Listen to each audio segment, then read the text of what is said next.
pembuatan rangkaian ini ya. Nah, untuk peralatannya ini yang tersedia di sini adalah ada tang-tang ya. Kita ada tang potong dan juga tang kombinasi. Untuk fungsinya itu nggak beda jauh. Untuk tang potong ini fungsinya untuk memotong serta mengupas kabel. Nah, sedangkan tang kombinasi juga bisa untuk memotong juga serta mengupas kabel juga, tetapi bisa untuk melilit. Nah, selanjutnya ada obeng. Obeng ini berfungsi untuk mengencangkan dan mengendurkan dari mur dan bautnya. Nah, terus ada alat. Alatnya ini kita menggunakan multimeter. Fungsinya itu untuk mengukur arus atau tegangan yang ada pada rangkaian. Oke, selanjutnya dilanjutkan, monggo. Selanjutnya yaitu bahan-bahan pada rangkaian. Yang pertama yaitu bahan lampu indikator. Lampu indikator merupakan tanda bahwa rangkaian tersebut berjalan. Di sini lampu indikator warna hijau itu menandakan motornya berputar sebelah kiri, ke arah kiri. Kalau yang warna merah itu menandakan motornya berputar ke arah kanan. Selanjutnya, di sini saya akan menjelaskan fungsi tombol tekan atau pause button. Di sini fungsi tombol pause button ini untuk mengontrol on off pada rangkaian listrik tersebut. Selanjutnya ada teman saya. Ya baik, di sini saya akan menjelaskan terkait dengan MCB. MCB adalah salah satu komponen instalasi listrik rumah yang memiliki peran sangat penting. MCB ini berfungsi sebagai sistem proteksi di dalam instalasi listrik jika terjadi beban berlebih serta hubung singkat arus listrik atau korsleting. Ya, selanjutnya akan diajarkan oleh saya itu ini adalah ada kontaktor.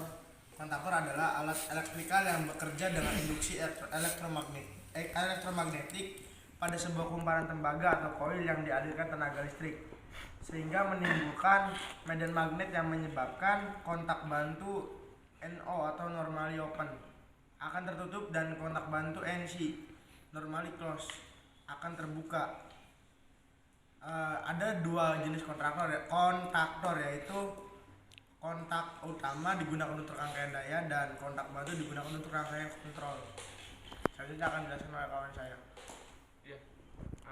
Yang terakhir itu ada dari terminal. Terminal itu adalah titik terakhir pengumpulan dari listrik ataupun tenaga listrik ya teman-teman.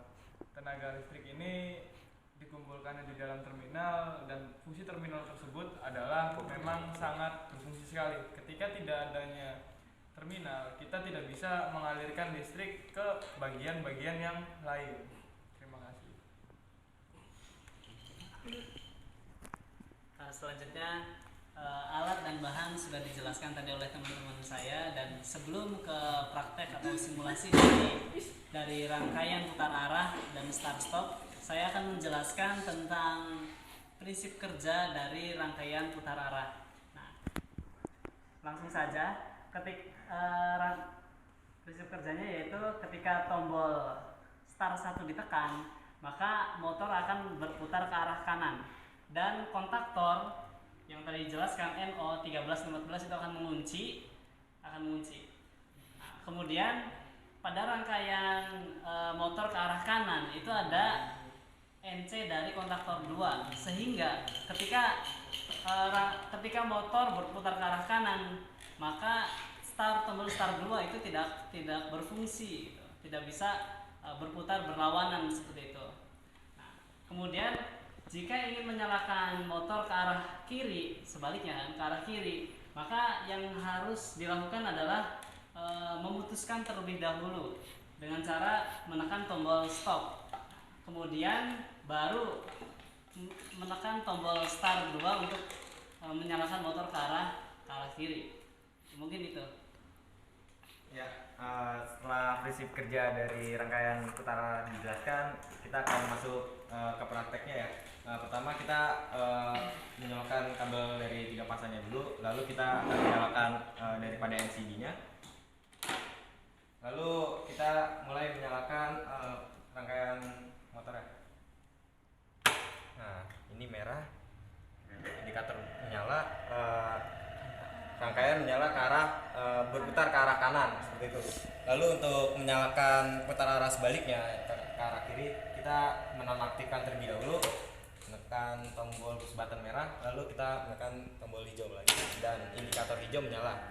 Kita akan menyalakan lagi ke arah kiri seperti itu. Ya, selepas itu kita akan mengukur tegangan dengan cara menggunakan multimeter di volt ampere. Yang pertama kita mengukur tegangan dari rangkaian tersendiri. Pertama ini L1 ke massa dengan tegangan 221 volt. Setelah itu kita mengukur tegangan dari motor itu sendiri. Yang pertama itu L1 coba ke L2 itu berapa? 349 volt. Setelah itu L1 ke L3 387 volt. Mungkin seperti ini untuk mengukur tegangan dari rangkaian ini ya. Mungkin sedikit menambahkan lagi ya, ketika rangkaian pada putar arah menyala, misalkan menyala ke arah kanan, maka kita tidak bisa menyalakan ke arah kirinya lagi.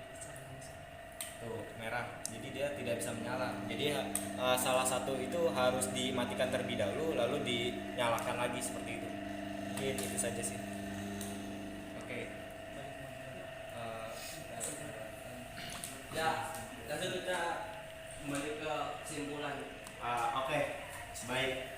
Dari penjelasan rekan-rekan kami ya dari kelompok putar arah dan start stop, yaitu untuk tentang terkait kesimpulannya, ini merupakan komponen rangkaian yang sering digunakan di industri-industri yang ada di Indonesia, terkhususnya daripada motornya itu sendiri. Untuk di dunia industri itu sering biasa digunakan untuk conveyor ya, untuk pemindahan barang dan lain-lain. Dan kesimpulannya untuk dari putar arah sendiri, ketika yang sudah dijelaskan oleh Mas Arif, mungkin saya pertegas kembali, ketika ingin memutar atau tadinya ke kanan kemudian ke kiri, itu harus di stop terlebih dahulu agar bisa berputar arah. Mungkin kesimpulannya seperti itu, saya kembalikan ke Mbak. Mungkin sekian yang bisa dijelaskan oleh kelompok kami, kurang